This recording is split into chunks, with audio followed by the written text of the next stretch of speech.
बाबा मी थाळीत जाऊ का?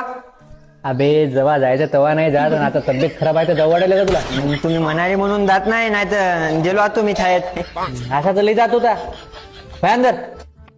अंशुमान, घरी तो नाही, पुढच्या घरी जा.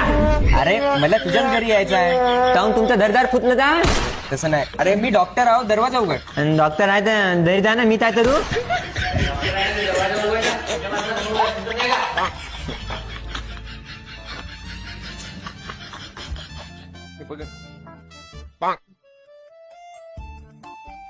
आता कसं वाटत आहे अंशुमान बेटा? आतापर्यंत बल वाटत होतं, आता तुम्ही आली की भीती वाटायली. तुम्हाला तो न बोलवलं? अरे आम्ही तुझी तब्येत बघायला आलो. बघितली? जा मग आता घरी तुमच्या. पडला कस काय पडला? सांगितलं तुमच्या पोरीची ठोयली करून देता का माझ्यासोबत? अरे एवढं काय बोललो मी तुला? मी काय बोललो मग? त्याचा सोड, कुठं पडला जरा ध्यान ठेवायचं. एवढं ध्यान ठेवायचं तर तुमच्या बायकोला ठेवायचं ना. बायको दुसऱ्यासोबत पळून गेली ना ती. काय बोलले? फक्त एवढंच म्हणलं ध्यान ठेवायचं राजा. चांगला बोललो बे.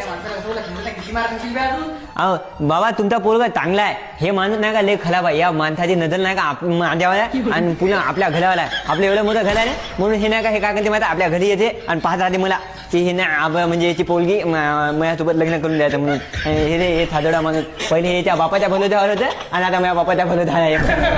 पुढे थायला चला बघू, इंजेक्शन घ्या.